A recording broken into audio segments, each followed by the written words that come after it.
Assalamualaikum warahmatullahi wabarakatuh. Salam, Om Swastiastu, Namo Buddhaya, salam kebajikan rahayu. Halo semua, kami dari kelompok 3 Ekonomi Islam 2023C akan mengidentifikasi penggunaan bahasa Indonesia dalam ragam ilmiah pada beberapa artikel. Sebelum itu, saya ingin mengetahui pendapat teman-teman mengenai seberapa penting penggunaan bahasa Indonesia dalam ragam ilmiah. Seberapa penting ketepatan penggunaan bahasa Indonesia dalam ragam ilmiah? Bahasa Indonesia dalam ragam ilmiah sangat penting, karena bahasa adalah alat komunikasi utama dalam dunia ilmiah. Bukan hanya itu saja, penggunaan bahasa Indonesia dalam ragam ilmiah memungkinkan untuk berbagi pengetahuan dan hasil penelitian yang lebih luas. Itu semua dapat mendukung perkembangan ilmu pengetahuan dan teknologi, sehingga masyarakat bisa lebih mudah memahami dan memanfaatkan informasi tersebut. Dalam hal ini bisa mempermudah informasi ilmiah bagi masyarakat yang tidak mahir dan tidak mengetahui bahasa asing. Selain itu juga bisa membantu memperkaya kosakata dalam bahasa Indonesia untuk mengembangkan konsep serta temuan ilmiah.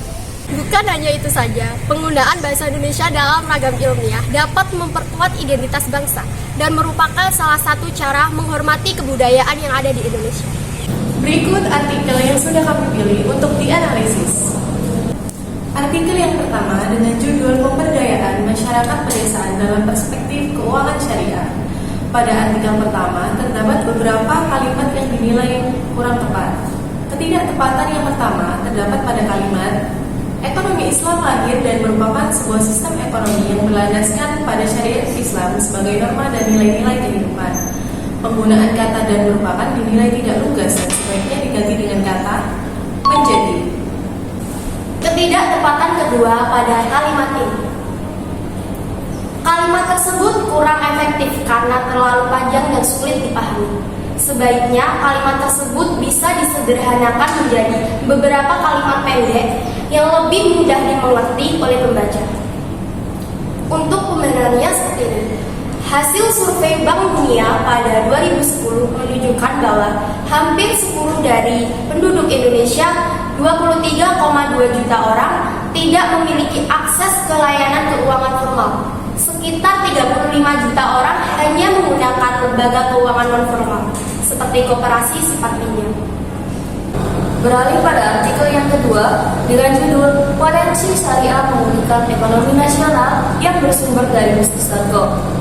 Setelah kami analisis, artikel ini sudah berisi kalimat efektif untuk menyampaikan informasi perkembangan ekonomi syariah. Tidak tanpa alasan, keefektifan kalimat dapat dilihat dari beberapa faktor. Yang pertama, pendahuluan yang kuat. Artikel ini dimulai dengan pendahuluan yang kuat, menggambarkan mengapa ekonomi syariah menjadi fokus penting bagi Indonesia dengan statistik tentang jumlah penduduk muslim di negara tersebut. Lalu yang kedua, fokus pada potensi pasar. Artikel ini menjelaskan potensi pasar halal di Indonesia dan pentingnya memenuhi konsumsi domestik seiring dengan ekspansi pasar luar negeri.